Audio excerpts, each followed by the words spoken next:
Buongiorno, Edge9 oggi è a Vienna nel data center del provider austriaco A1.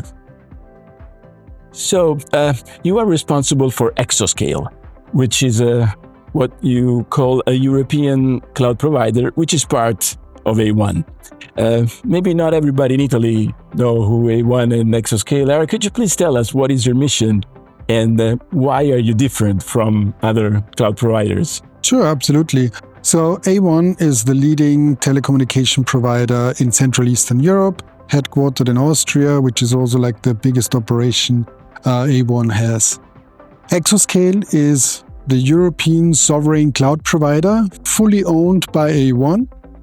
We operate in some of the A1 countries like Austria, Bulgaria, and soon Croatia.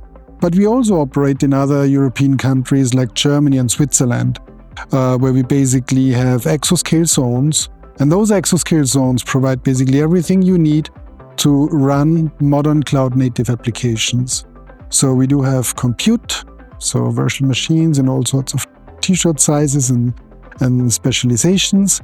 We have storage, object storage, block storage, of course network, but also things like database as a service in many flavors, MySQL, Redis, PostgreSQL, Kafka, you name it, we probably have it as a fully managed service, just as we have scalable Kubernetes service as a fully managed Kubernetes service for our customers. And you used a very important word, which I think that right now it becomes even more important, which is sovereignty. So what does sovereignty mean for you and for your customers? The interesting thing is, we always had sovereignty as our North Star from the very beginning, like when Exoscale started. Even we didn't call it sovereignty at that time. But we did know that there is demand outside there in Europe of people who say, I want to use a European cloud service provider. I don't want to use a US or Chinese hyperscaler. I want to make sure that data stays within European Union's borders or Swiss borders. And we want to be that provider. And to be able to be such a sovereign provider, we, number one, need to make sure whatever we have is our own IP or open source. We don't want to be depending on a third party to deliver software components or something. By changing licensing schemes, the business could be like going belly up. So we want to be in control of our own destiny, meaning everything we do is our own IP or open source. At the same time, everyone who runs or builds Exoscale, and our team is scattered around Europe, is based in Europe. So we are building and running the European cloud out of Europe. And by doing so, and by being headquartered in Europe, we don't fall under the US Cloud Act. We do not need any transatlantic agreement, being it Privacy Shield or successors of Privacy Shield. Customers who go with Exoscale can be sure that they can be GDPR compliant or compliant with European legislation that might be upcoming and not even existing yet. Perfect. What we see here is a new solution you are deploying in your data centers. We will then talk with the person who designed this box, and we will go more in depth with him. But can you please tell us what is the importance of this box for you, and give a brief overview of how you're going to deploy it in your data centers? The box is basically the outcome of two demands we're confronted with. We are a fastly growing provider, growing 40% year over year at the moment. And a lot of this growth is coming from AI. Like, customers want GPUs. At the same time, customers ask us to be sustainable, or to at least report on sustainability. Like, how green is your cloud? That's a very difficult question to answer. Like, you can say, okay, we only consume renewable energy. Sure. And even that could be debatable. So our approach is we want to be as transparent as possible with what we do and about like how we operate our services and what the ecological footprint of our services are, to the degree that customers can come to us and use our services, and at the end of the day, not only get a bill with all the line items and cost elements, but also what's the ecological footprint in a very holistic manner. So that's one thing, but that doesn't help us to become more sustainable. So we said when it comes to GPU, one of the big dilemmas is energy consumption is increasing, especially for cooling. So we need to tackle that somehow. The off-the-shelf solutions that are available today, to our thinking, are not good enough. And we want to provide a differentiator. We want to set a new benchmark in basically reducing the amount of energy that goes into this box to cool the GPUs.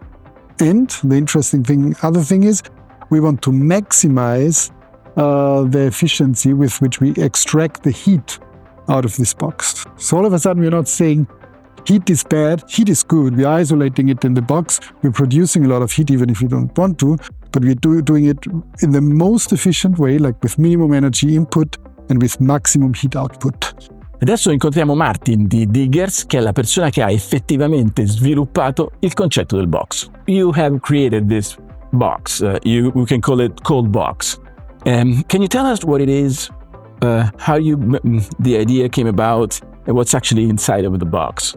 Yes, it's a pleasure. Thank you very much. So we started 7 years back, originally with an immersive cooling approach. But we realized that in terms of maintenance and in terms of fire safety, this is not something that we would like to follow.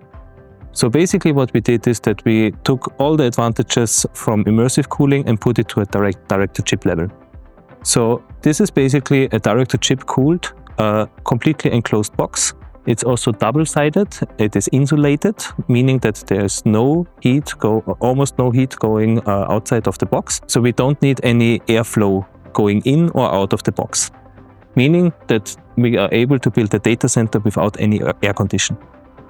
Well, that's a very completely different approach. And actually, we saw an implementation of this box here at the A1 data center in Vienna, where you stacked together different boxes and you're now running 100 GPUs, potentially going to 200 if I am correct. Yes.